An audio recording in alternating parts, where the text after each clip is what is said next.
So we are now on Module 8, and here is our quote. The Module 8, which is interpersonal awareness. Here's our quote. The thing that's important to know is that you never know. You're always sort of feeling your way. By Diane Arbus.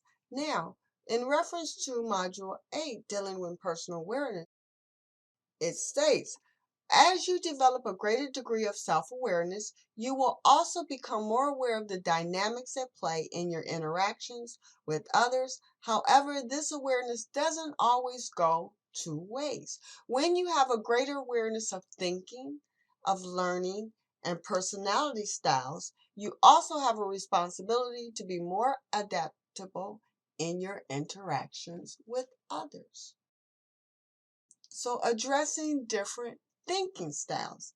Now, it may sound different because when we think of learning, we think of learning styles, but we don't necessarily think of thinking styles. Well, people who share the same thinking styles often have no problems working together.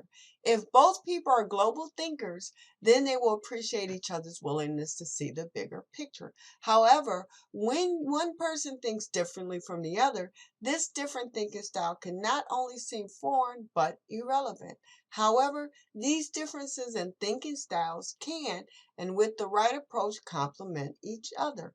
While you may be aware of your thinking style, the people who you interact with might not be as aware of theirs. So a subtle way of intervening is to try to accommodate different styles of thinking when you interact with others. So if you are a global thinker and find yourself at odds with someone who doesn't understand why you can't just give them specific step-by-step plan, this is your opportunity to step beyond your limitations and try a more linear thinking style. So when you think about that, your linear thinking style, you tend to think about your left brain, which of course is dealing with detail. Whereas your global thinkers, of course, are those who see the bigger picture. That everything is not fine-tuned and everything is not succinct in detail as your left brain, which is your analytical. So it's almost like there was this example of a toy. When you have a toy, what do you see? Do you see the bigger picture? Do you see the toy already together, or do you see the toy into little fragments and you have the directions and you're putting them apart, putting them together?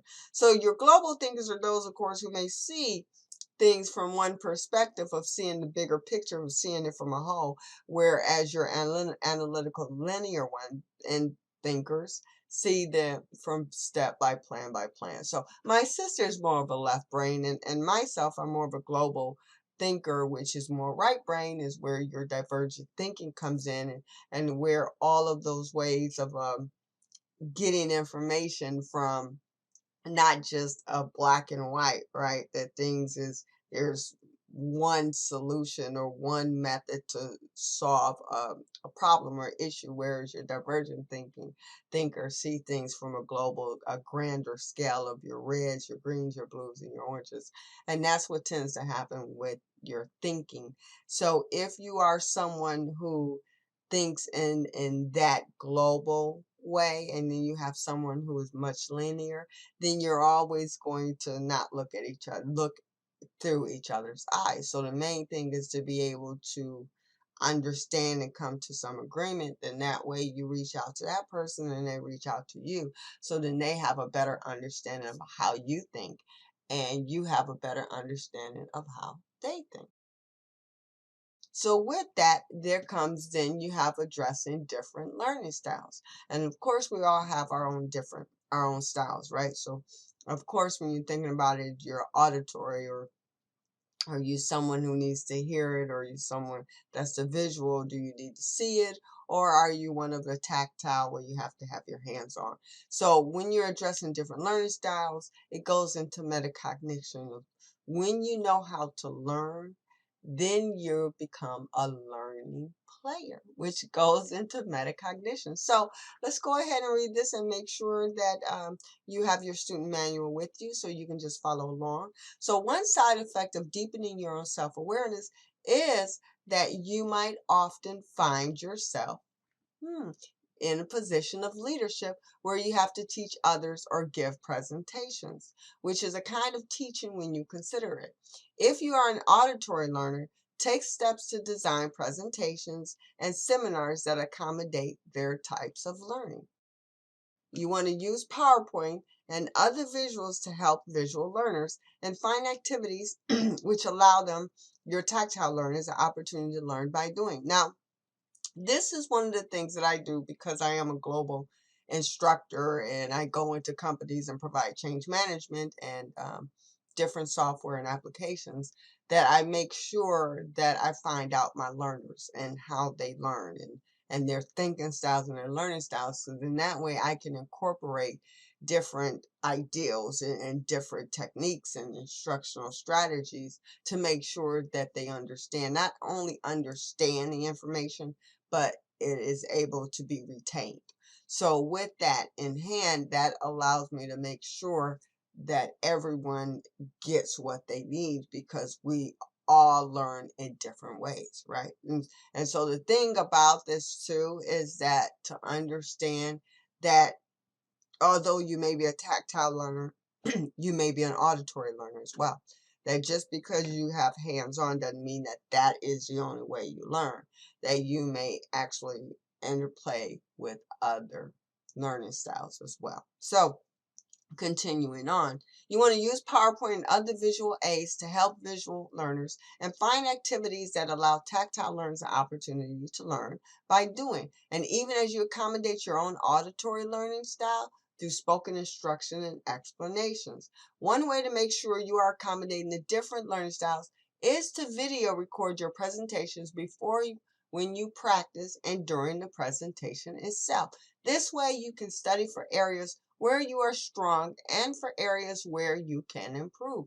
So definitely those who are out there and who are those kind of learners, once you, like I mentioned before, it goes into metacognition because once you have a better idea of how you learn, it helps you to understand the information. It helps you to retain because when you're dealing with metacognition, you're thinking about your brain as a computer, right? And so, of course, things have to go into working memory. They have to go into short-term memory.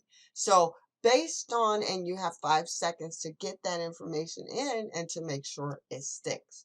So, when you're able to learn and you know how you learn, it makes it easier for you to digest the information and to hold on to it.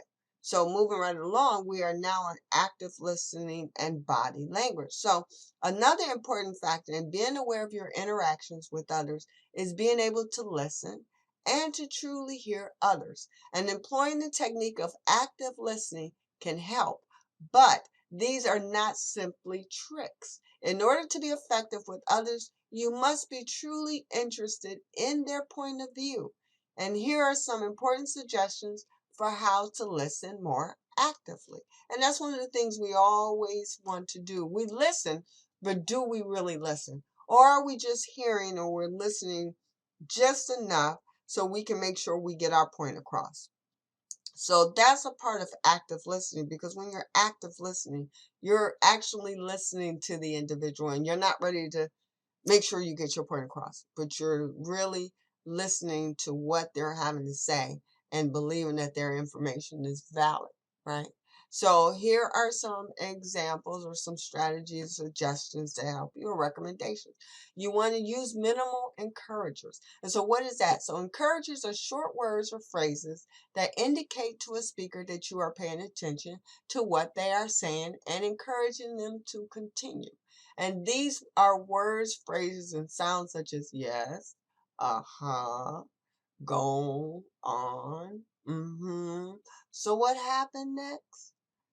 And those are minimal encouragers. And then you have repeat key phrases. And so this is another way to encourage the speaker to continue and to make them feel heard. And here's an example. The speaker says, yesterday, I went to the store to buy a loaf of bread.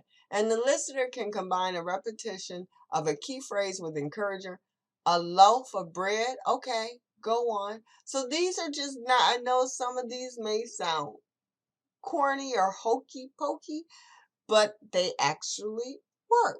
And then the rephrase, paraphrase, and summarize the speaker's key points is, so what I am hearing you say is, okay, so with me, so what I am hearing you say is that people fall into the three categories for learning styles, which is your auditory, your visual, and your tactile. Absolutely. All right. So, and then you offer empathy when appropriate. So that must have been really tough, or I can say, see why you would be angry. And then finally, well, maybe not finally, stay in the moment and listen fully. That is the most important component of this. Stay in the moment and listen fully. Don't think about what you need to cook for dinner or what you need to complete while you're listening to that person talk, or did you forget to call someone? Did you forget to cut the iron off? Or did you forget to set the alarm? You want to stay in that moment and fully listen to that person. And it might be tempting to interrupt because you're anticipating what else the other person is going to say. But regardless of your level of certitude, it's often just as important for the other person to articulate their thoughts.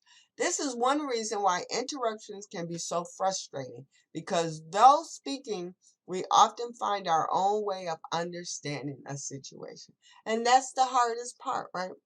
The hardest part is being able to listen and not try to chime in and go, yeah, and I have to catch myself every now and then. Because one moment I wasn't just like, yeah, then I'd say, let them finish. Let them finish. And that way, that shows them that you are actively engaged and that you value their opinion or their information or whatever they're contributing to the conversation. So remember that. And then you want to listen fully. Listening fully also involves taking note of volume and tone of voice and pace of speech. These indicate the emotional state of the speaker. Higher volume, tone, and pace indicating arousal, emotion, enthusiasm, perhaps, but also anger, frustration, anxiety. Context for me. My arousal. I go from 1 to 10 sometimes because I get so excited about certain things. And my friend has to tell me, calm down, Teresa. Calm down. I know how excited you are about training and teaching and education because that's who you are. But also calm down. So sometimes we have to listening fully is important so we can make sure that we engage and we understand what the other person is telling. And then probe with open-ended questions. So open-ended questions are the opposite of closed-ended questions, which can be answered in a single word or few words, like yes, no. And for example, were you able to log in? Yes or no. When you enter your username and password and hit enter, what screen did you see? That's open-ended. So once you get away from your yes or your no's, that lets them know that you were actually actively listening to what they had to say. So in addition to being aware of a person's speech, you will also need to be aware of both their body language and your own. So typically, when there's a discrepancy between the words that are said and the person's tone and body language, the latter will more accurately reflect the circumstances. And here are some things that you can determine in reference to how a person's body language and with the words they're saying. So, eye contact, number one. People who make greater eye contact will tend to appear more trustworthy. Okay. So, however, too much eye contact can come across as aggressive, and strive to make eye contact in your conversation around 60% of the time. So, the second is posture. You want to make sure that you are attentive, right? You want to make sure that you sit up straight and you are confident and maybe just lean forward just slightly, right? So then that way they see that you are engaging. that you are listening, that you are active, that you're holding on to every word that they say, right? That you're engaged. You don't want to slouch, because slouching means you're away from the speaker. All right. So the next thing is facial expressions. So it is said that a smile can be contagious. In fact, most facial expressions can evoke a similar response in another person. So if you frown, guess what's going to happen? That person might feel tempted to frown. If you smile, that person is going to be tempted to smile.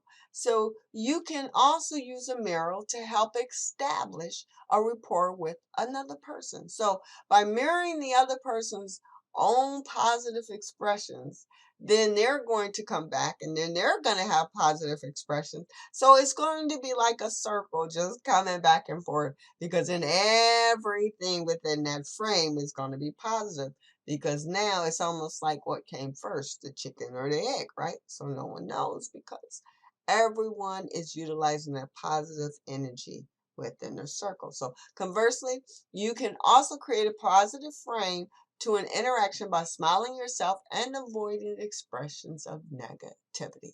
And then you have one powerful aspect of active listening is the use of nonverbal encouragers, right? So I know you've seen them, the nonverbal encouragers. Yeah, right. You see my head, right? Yeah. So nodding your head or using a facial expression to communicate empathy are two examples. Hmm.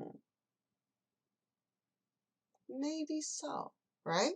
Right? So, if someone is telling you a story about a big mistake they had made, a face palm on your part can not only communicate that you are paying attention, but that you are emotionally engaged as well. No. Oh my God. Really? Is that what happened? There you go. So that is a powerful, even though I did say, a couple words, but what if I said, right? Those are powerful expressions that let a person know that you are actively listening to. So we are now on transactional analysis. And what is a transactional analysis? So it is a way of interacting with others where you can recognize certain behavioral patterns in another person, and by adjusting your behavior, you can induce a change in the other person as well. And transactional analysis identifies three separate modes of behavior when interacting with someone else. So you have the child mode. And the child mode is a type of behavior that places an emphasis on fun and tries to avoid responsibility. Now, I know many of us know individuals like that, right? That's all about at the hip. They're fun to be around. They're always engaged, but when it comes to responsibility, they have no clue, right? And it doesn't make them a bad person, doesn't make them the enemy. It's just that that's their level at this time. It's just that it's not about responsibility. So statements such as stop being such a priss or you're really bringing me down and variations on them are examples of child mode behavior. And another example would occur if you told your teenager to get off his or her cell phone and your teenager rolled his or her eyes at you. I've been there with my daughters, and just know that if you've gone through the same thing, you're not the only one. So that is considered the child mode. And then the next mode is dealing with the parent mode, right? Okay. And so this tends to happen. The next is dealing with the parent mode. And this mode of behavior occurs when someone is acting in the same manner as authoritative figures and acting in their lives during childhood development. So if you know of someone who feel like they've taken a child or a teenager taking on themselves or actually acting like a parent, this is the mode they would fit into. And it can take on many forms of expression, but typically communicates an I'm more mature than you attitude. And statements such as, why do you never listen? Or can't you just be a grown up for once in your life? Are examples of people behaving in a parent mode. So if you have ever experienced someone speaking to you condescending as if you were their child, you probably experienced something acting in parent mode. The point is, you have those individuals that will act in that mode. So Sometimes you may have those who act in the child mode, and then you have those who act in the parent mode. And then finally, you have those who act in the adult mode. And the preferred mode of behavior for social interactions is neither child nor parent, but adult mode instead. So rather than focusing on the way things should be as the parent mode, or the way you want things to be as the child mode, the adult mode focuses on the way things are and how to adapt oneself. And we are now on a case study. And this is in reference to Grace and Priscilla. So Grace and Priscilla teamed up to work on a project. And since this project involved extensive research, the two women split their labor. And Grace, a global thinker, decided to look at the more theoretical information, while Priscilla, a linear thinker, left right brain, looked at instances where theory had been put into practice. The two were well aware of each other's thinking styles because in conversations, Priscilla had noted that Grace tended to speak in abstract and theoretical terms and pointed out that tendency to Grace, who was herself aware of the theory on the differences between thinking styles. When it came time to share the information, Grace created a PowerPoint demonstration because she knew that Priscilla was a visual learner. Whereas Priscilla, appreciating Grace's comfort with auditory learning, verbally explained the results of her research. Because of their differences in thinking and learning styles and their awareness of these, they were able to put together a presentation that played to both of their strengths and really wowed those present by its thoroughness. So here you have Grace and Priscilla, and like I just mentioned, they understood their thinking styles and their learning styles. But not only that, they also took each other into consideration when they built their presentation. So although this is a story with Grace and Priscilla, I would love to be able to learn or know or engage with you in reference to, have you found out your learning style or your thinking style? If you should have any questions, please contact me via Google Hangout, because I would love to be able to share your thoughts and your ideals on how this case study may pertain to you. So we are done with this module, and I will see you in the next, and have a good day.